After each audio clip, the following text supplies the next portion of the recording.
Dave. Thank you very much. Hello, everyone, and welcome to the UFC 200 media conference call. UFC 200, Saturday, July 9th at the new T-Mobile Arena here in Las Vegas, live on pay-per-view, 10 p.m. East, 7 p.m. in the West. An outstanding call we have lined up for you today. We are joined by former UFC heavyweight champion Brock Lesnar, number 8 heavyweight contender Mark Hunt, and then for the undisputed light heavyweight championship of the world, it's light heavyweight champion Daniel Cormier and interim champion Jon Bones Jones. With that being said, let's go ahead and take the first question.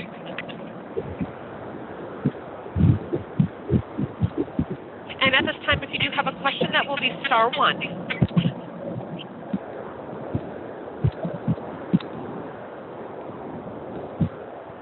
You can go ahead with Jack Encarnacion from Boston Herald.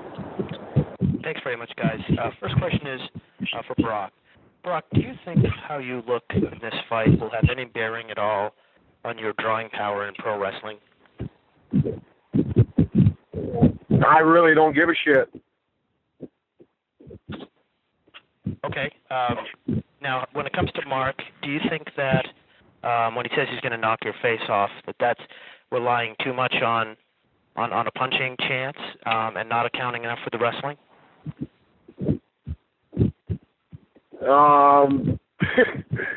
It's a fight. Anything can happen. So I'm sure Mark's prepared for just about anything, and so am I. I mean, we're all professional athletes here. Everybody to go ahead and have fun, I would hope not, you know. Thank you very much. Question for Jon. Jon, is the Jon Jones who had those taunts for Daniel Cormier on ESPN before you went on the air back then before the first fight, is that Jon Jones still there at all, and might we see him come out in the cage?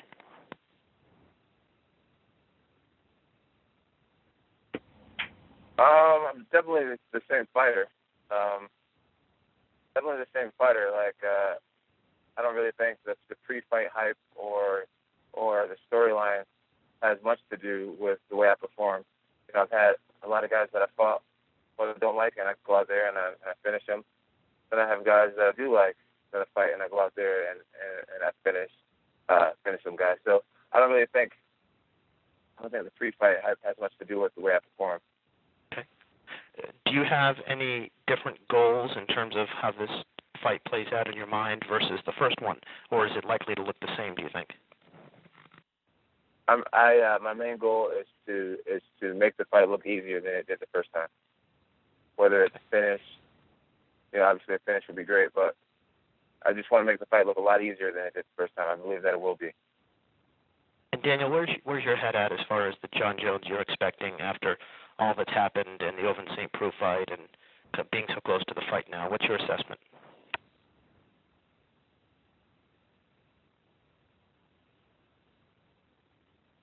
Daniel, are you still on the line? Yeah, I'm here. Hold on. Can you guys hear me? Yes, sir. Yeah, can you hear me now? Yeah, I can repeat that, Daniel. Yeah. You didn't hear me. Okay, sorry. What, having seen Jon fight Oven St. Preux, all that's happened with Jon since the first fight you guys had and being so close to the fight now, what's your assessment of the opponent you expect to face and if it contrasts at all to the first one you fought? He'll be tough. He'll always be tough. He's a good fighter. But, nothing's free. Nothing's free. So the Jon that showed up against Oven St. Preux is the guy that's going to be in the octagon on July 9th. That is who he is today. Nothing's free, man. So all the other stuff, all the partying, all the other stuff, you have to pay for that. And now we are seeing him where it's time to pay the cost. He's paying for all the outlandish living and burning that candle at two ends. And now we're getting to the middle where it starts to die out. So we'll see the same guy. That's just who he is today. He's not the guy before. He may be 20, 28 years old in reality, but he's lived on this earth much longer with the long nights and all the other stuff that he's done. Where do you come up with this craziness? Yeah, that's right. It's the truth. I mean, you've been burning that candle at both ends for a long time. For a long time. You have been burning the candle. Hey, you. Go ahead. I'll let you talk, actually. Go ahead. Where was the candle? Where was your candle at when I beat you the first time? What? Justify Where was that. my what? Where was my what? Why was your candle out when I beat you the first time? My candle? Well, I don't burn the candle. Why was your candle out when I beat you the first time? Hey, you beat me the first time. You just beat me. You just beat me the first time. Why was your candle out? Why was your candle out? Since my listen, I've lived life, and I've been here longer. So yes, in age, I'm 37, but I'm 37. I haven't burnt it at both ends to become a middle-aged man at 28 years old. That's you today. You're that slow guy that was in the octagon on April 23rd that looks like garbage. You still haven't answered. You're the guy. You still haven't answered. Okay, you beat me the first time. You won, so you burned my candle. Somehow your candle's relit? I don't get it. Oh, yeah. I don't get this Much candle better. Much You're better. going dumb, dude. Much better. Next question. Much better. I'm all set, guys. Thanks. We'll hear from David Martin, Fox Sports. First question is for Brock. Brock, I know, obviously this fight was just announced at this point a matter of weeks ago. At what point did you start training again? Like, did you have an idea you were coming back? Like, how long of a training camp have you actually had to get ready for this return? Not very long. I didn't know. I wasn't sure if it was even going to happen. So, I mean, I don't remember the date. But I've been training 4 or 5 weeks. And before my call to Dana, I wasn't even sure if this thing was going to happen at UFC 200. We had talked and maybe thought we could maybe put something together by November for New York. But, I'll fight whenever the money's right. And we took it to the 11th hour, and that's where we're at. So it is what it is. I know you said when the fight first got signed, I know Paul Heyman has commented on this as well, that, right after you decided to retire and re-sign with WWE, almost immediately you had that regret a little bit that you wanted to fight again. I mean, now that you have this fire back and you're about to fight in a week from now, I mean, do you feel like this is one and done, or do you feel like you are going to fight more than this? I don't know. I feel really good. Training camp is going great. I'm happy. I'm happy with my life. I'm happy with everything. And yes, since I left the octagon after I got beat by Overeem, and kind of forced out of the cage because of my illness, it haunted me for a long time. So, well, what do you do? Here I am, and before it's too late, I want to get back in the cage and have some fun with it. This is all about having fun. I'm not looking past this fight.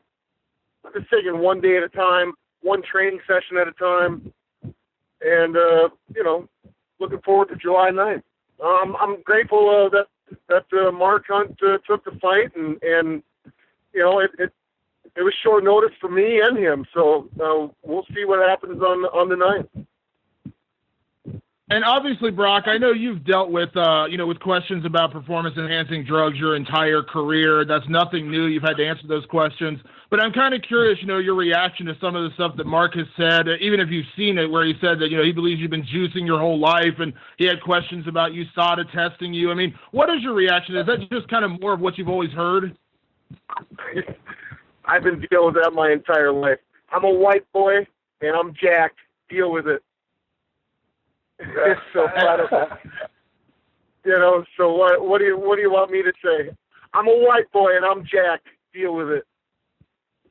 And the last question for you, Brock. I know that one of the things that your friend Paul Heyman had said going into this fight was, you are a rare athlete. Not many people, not anybody can really do what you do to fight at UFC 200 and then turn around and promote an event like SummerSlam a month later. And he kind of compared you to Conor and Ronda. Do you agree with that statement? Do you believe that you are kind of a once in a lifetime kind of performer that could do both things, that could fight one day and then go around and sell a WWE show the next? Well, I feel really grateful that I can. I'm not comparing myself to anybody. What Paul Heyman says on my behalf, let me clue you in. Paul Heyman's my agent on fake television. He's not my agent for the UFC. So I haven't really followed much of anything. I never have. I don't have a Twitter account. I don't have Facebook. it is what it is. To me, it's all BS. So right now I'm trying to enjoy this and, make every memory I can, because the lasting memories I had in the cage weren't really fun, because I was sick. I had surgery. I dealing with that, coming back from that. I was worn out. I was tired. But now I feel rejuvenated. I feel healthy. I feel grateful for the opportunity, and here we are. And one quick question for Jon Jones. Jon, you've talked a lot about how you've cleaned up your life and you've gotten kind of back on the right path, after everything that happened in the last year and a half of your life. But obviously you were on top of the world as that guy. You were out, partying and doing kind of some of the crazy things you were doing and still being the best fighter in the world. How has that mentality shifted? Because, you see it in some athletes, they need that outside outlet. We saw with Tiger Woods. When he stopped being crazy, he wasn't the same golfer anymore. I mean, do you see any of that? Have you faced any of that reality of you are a different guy now and how that may affect you inside the cage? Yeah, I'm definitely the same guy that I've always been.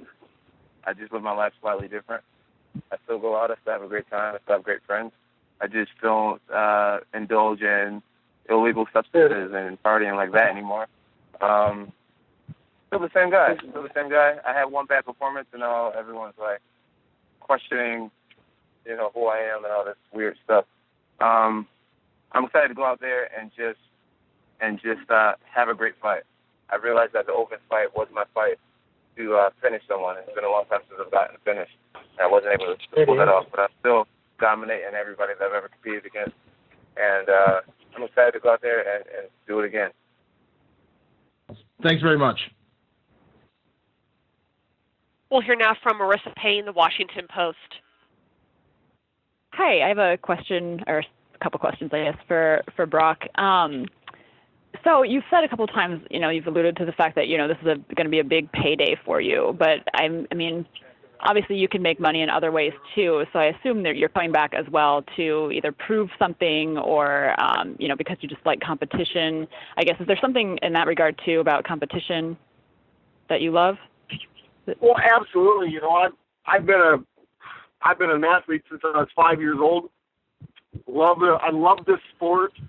I believe that I was meant to be a fighter and an entertainer, and absolutely, it's one of those things for me that I want to get back in. Like I said, it's no mystery that I was forced out of this competition because of an illness I had, and I tried to be the competitor that I wanted to be. But it's kind of hard to do when you have a disease and you fight back from it and yeah. So I'm in a whole different spot with mentally and physically in my life right now. And before I became a 40-year-old man, I want to get back in the cage. I mean, I'm fighting a 42-year-old guy. The guys in the heavyweight division are the average age is 35, 36 years old. So. It is what it is. I'm a competitor, and I'll be a competitor probably in a nursing home and racing my wheelchair around probably.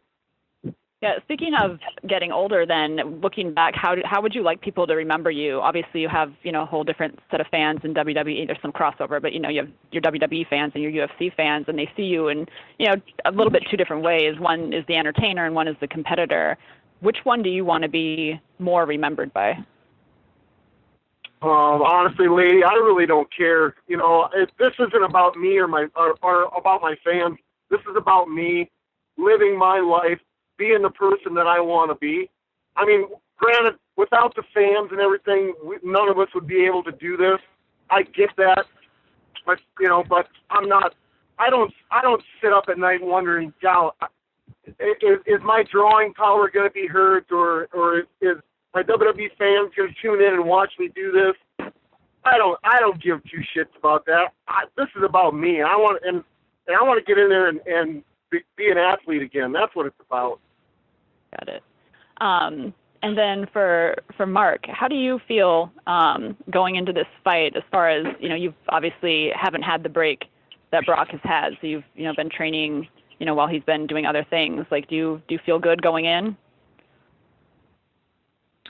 Yeah, I feel pretty good. I feel great actually. I've been here a couple of weeks now, and I'm just looking forward to finishing training and going to work. You know, it's great to be here in Las Vegas. It's really hot though. You know. Got it.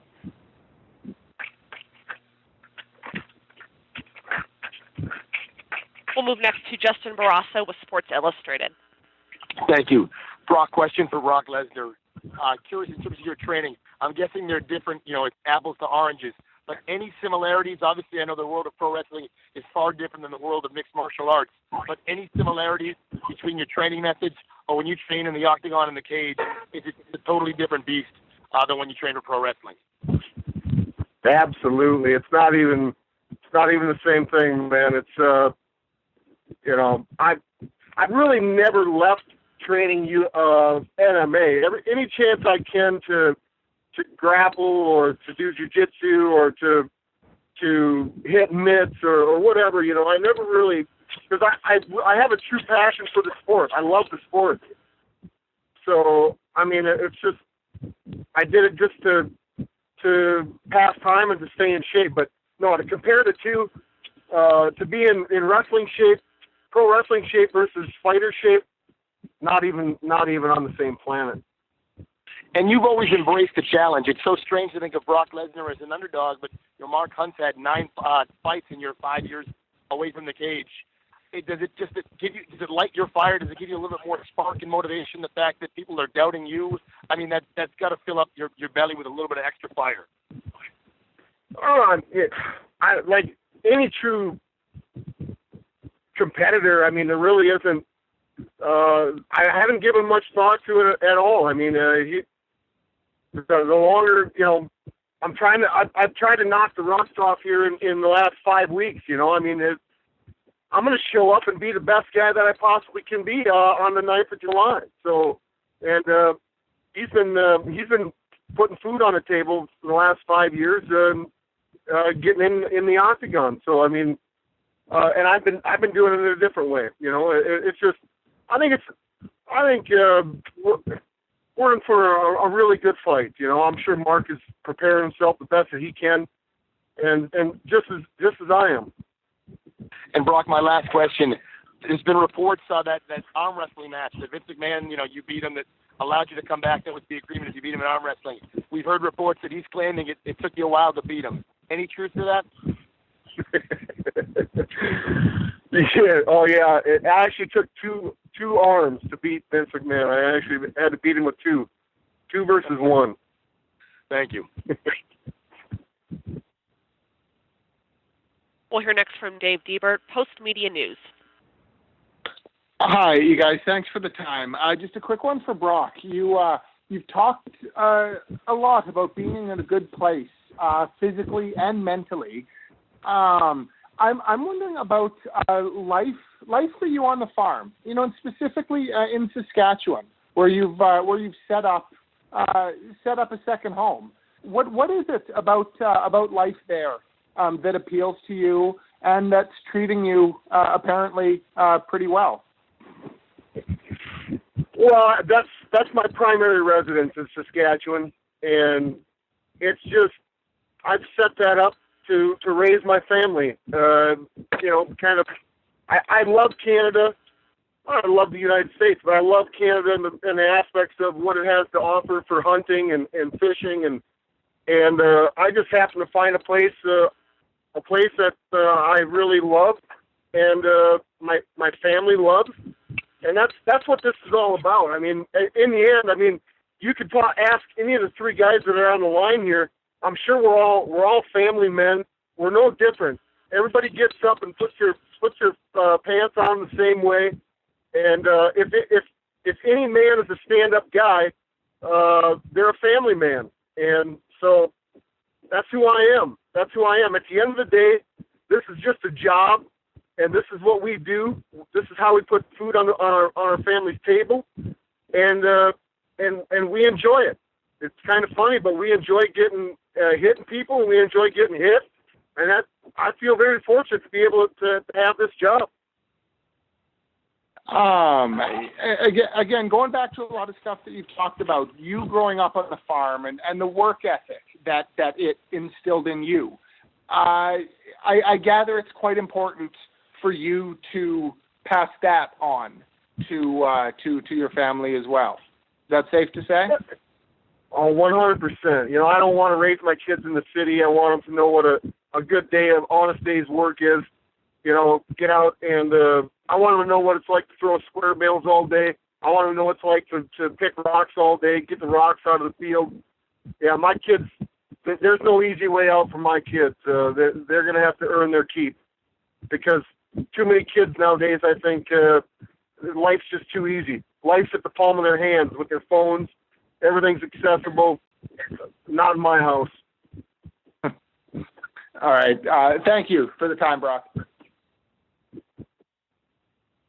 Once again, that is *1 for questions. We'll move next to Mark Raimondi, SB Nation. Hey guys, thanks for taking the time out today. First question for Daniel. How different do you feel going into this fight? There was so much controversy last time with when you guys fought at MGM. There was of course the ESPN behind the scenes thing that got aired. How different do you feel going into this fight now? I feel a lot different. You know, there are a number of reasons why the first fight was very tough for me. Obviously, you know, he did a great job in winning the fight, but there was a lot that went into the fight to begin with. You know, all the drama outside of the octagon. I let that stuff consume me. You know, it was driving me. I wanted to fight the guy. I mean, I would see the guy in the hotel, I would try to fight him. I would see the guy at the press conference, I would try to fight him. I would try to fight the guy every time I laid eyes on him. Now I've seen Jones on a number of occasions, and I've not made an attempt to try and go at him in that way because I know that in order to get the job done July 9th, I have to be in a good place. There was a lot of pressure in terms of trying to become the champion here and new champion. Done that already. Hurt and still champion. That's already done. Now it's just a chance to go out there and fight a guy that beat me.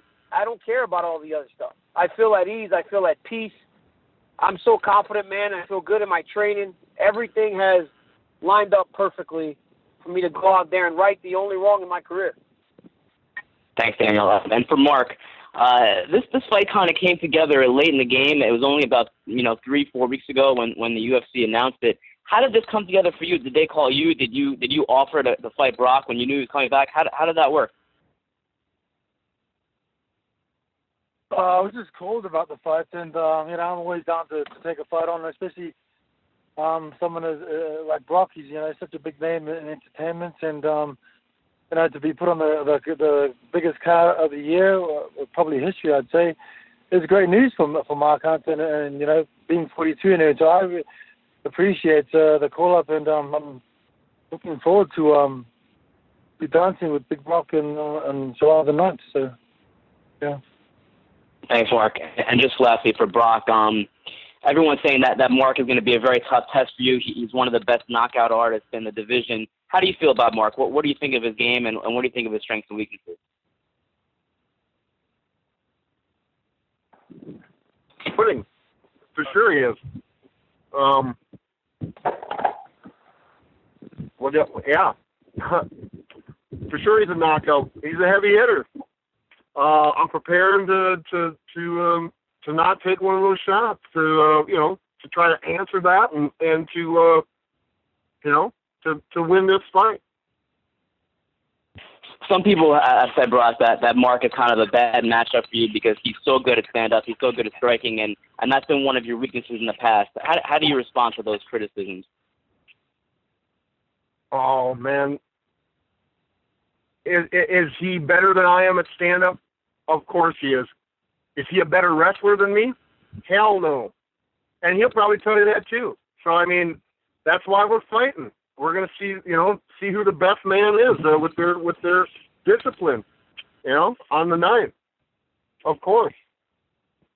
And then just last thing for you, Brock, and I'll let you guys go. Stephanie McMahon was quoted this week in an interview saying that that WWE was not necessarily supporting this fight and you fighting in UFC. What does that mean exactly, and what does that mean to you? That they're not supporting it?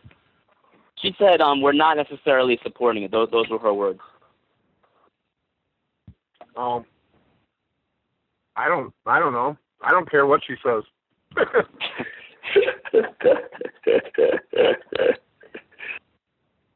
All right, guys. Thanks very much. We'll hear now from Jim Edwards, Mirror UK. Yeah, hi. My first question is for Daniel Cormier. Daniel, obviously UFC 200 is going to be the biggest UFC event ever. There's going to be a lot of new people tuning in next Saturday night.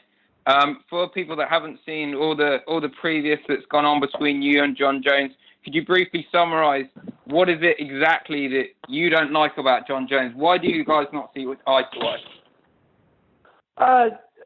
You know, man, a lot of the things that I did not like about Jon, honestly, was stuff that had nothing to do with what he did in the octagon. You know, inside of the octagon, I've always thought he was, you know, as good as they come. All the personal stuff and the issues, not even in regards to me, a lot of it was just in regards, just in life. I just always kind of was like, man, how, and why? But now it's like, you know, man, Jim, I've finally gotten to the point where it's like, who the hell am I to try to make Jon pay for his crimes against society in the world? What do I care? He can be as much of a loose cannon or whatever you want to call him in his life. I don't care. And ever since I've been able to let go of that, it's allowed me to prepare better. It's allowed me to find a better state of mind for myself. It's allowed me to actually go into this fight without feeling as though I am carrying some sort of pressure to actually make this guy pay for the thing. I don't care, you know, and all the stuff, honestly, that it was before, a lot of that stuff was to do with stuff just outside of the octagon. It's like I just could not understand how a person that had so much to lose was willing to toss it all away. But now I really don't care, to be honest with you. So it's like all the stuff that happened in the past, that's all in the past to me. I'm getting ready to fight, you know, so that's what matters to me now. I'm not holding on to all that other shit. I don't need to carry all the weight of everybody else on my shoulders going into the octagon. I'm going out there to fight for Daniel Cormier, my family, and the people at the American Kickboxing Academy. And when I do that, I've always won. So you don't learn from your mistakes, man, you're destined to make the same mistake again. I'm an adult. I learned from my mistakes. I'm not doing the same thing again. Great stuff. Thanks, Daniel. Jon, the reason why you lost the first time is because you're carrying the weight of the world because of my trouble that happened after our fight? No. Well, so we're ignoring. Are we ignoring everything you did before the fight too? Are we just okay? Saying, my DWI back in 2012. All the stuff is me. It's like, but guess what though, Jon? It doesn't matter. You can fuck up as much as you want. I don't care. I'm just going to fight to beat you. But I'm going to beat you because you beat me. Is the reason why you lost the fight. All the run-ins we had before, everybody coming up to me telling me, hey, everybody coming up to me telling me shit like, God, I can't wait for you to beat Jon Jones. Please beat Jon Jones. He said, all right, I got it. People walking up DC, you got to beat. Oh, that's part where you lost. Okay. No, you won the fight. I don't understand what you're doing. You're trying to make it seem like I'm searching for excuses. That's not an excuse. I'm telling you, I carried too much emotion into that fight. I'm not doing that again. I'm not looking for an excuse. Hey, Jon, you want Jon? Okay, here you go, Jon. Let me see. You try to handle the role of being the Punisher. Hey, Jon, let me. Hey, Jon, here you go. Let me stroke your ego a little bit. Hey, Jon, if you don't remember, you beat me the first time we fought. There you go. Is that better? Now you happy? You won, Jon. No, we all know that on this call, Daniel. Okay, Jon. Then what are you looking for me to stroke you for? I don't need to stroke your ego. No, I don't need to stroke your ego. Your answer made no sense. You were saying that you wanted to punish me for everything I had done, and that was too much pressure. Yeah, you feel it makes perfect sense. Too much pressure. And now you're fighting me out of love. But before I'm not fighting. No, actually, I do not love you. Daniel. All the trouble that I got into happened after. So anyway. Hey, John, I'm going to tell you right now, John, I do not love you. I absolutely do not love you at all. Come on, DC. No, Are you sure you don't love him? Come on, man. Hey, listen, hey, boys, I actually do not love Jon If I Jones. was Daniel Cormier, I would have loved me. I don't love you, John. But good try. Jim Edwards, are you still on the line with your next question? Yeah, just about. Okay. John. Love you, Jim. Jon Jones. Daniel Cormier has referred to a few times that if the same guy who fought Ovince Peru turns up at UFC 200, he's going to win. How many kind of more gears do you kind of believe there are for you to step up through and I guess defeat Daniel on next Saturday? You know, I see my 18th fight in the UFC. 1 out of 18. I've had one bad fight out of 18. So, you know, I feel as if my career is not a coincidence. It's not luck. You know, I'm consistent with my output. So against Daniel Cormier, I'll rise to that occasion, and I'll bring the proper things that I need to do to win that fight. Ovince Peru didn't put any pressure on me. You know, a lot of people are saying I didn't do much, but what did Ovince do? He did nothing. He didn't come at me at all. But we had a sparring match. You know, if Ovince would have brought the heat, if he would have been throwing haymakers, shooting in, throwing high kicks and low kicks and forcing me to fight, then I would have fought him at that pace. He never put me in the corner. He never forced me to fight, so I coasted. So I'm really excited to show that his levels, and you know, sometimes a bad fighter will make a good fighter not look good. I think that's what happened. I think I fought down to his level. I had a sparring match out there with him, and now the world is questioning my game. I'm glad that GC's questioning my game. I'm glad that he thinks I'm a lesser version of myself. That actually works in my favor. Great, good stuff. I'm glad. Well, at question. least you finally. I mean, I got a lot of shit. I got a lot of shit to say. Ovince wasn't a very good fighter, but at least you could say it too. You know, you say Ovince was a good fighter. Finally, you said he wasn't a good fighter, so you fought down to his level. Great job, John. Respectful Vince. The Warriors code. The Warriors code. The Warriors code of respect, John. Great job, buddy. Okay, my last question is for Brock Lesnar. Brock, just kind of listening to all this tonight on this conference call, have you kind of missed this? Have you kind of, I don't know, missed the kind of, the competitiveness that you get with the UFC? I find it amusing. It's funny. It's good. It's a good time. Absolutely. And just one last question for you, Brock. You were saying that you haven't been on, you don't take part in social media. You're not really connected to the world that way. What is kind of the reaction that you've had from people, from like your family, your friends, your co-workers, I guess, at the WWE? What have they said about you coming back to the Octagon next Saturday night? I really haven't had any contact with anybody from the WWE, but my family and the only people I really care about is the people that are close to me. Everybody's supporting this. Everybody is 100% behind it. They see that I'm committed to it, and I'm happy, and that's all that matters. Great stuff, gentlemen. See you next week. Our last question will be from Lance Pugmire, the Los Angeles Times. Hey guys, Brock, first of all for you, I know you talked about, your decision to come back to the UFC was made over having a cup of coffee up in Canada. But was there anything that happened while competing in the WWE or maybe seeing some UFC fights on TV that really kind of stoked those fires as well that, look, I need to come back? Really, no. I'd pondered for a while, and I don't know, it just took... It literally, I was sitting there one day on my property and thought, it's time. It's just I can't sit and think about this and be caught up in this thought process, wanting or wishing and wondering if I should do it. And I'm a person that pulls the trigger. I'm the guy that doesn't. I don't want any regrets.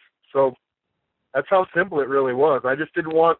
I don't want to be spending the rest of my days on this earth wondering why I didn't step back in the cage again. So here we are.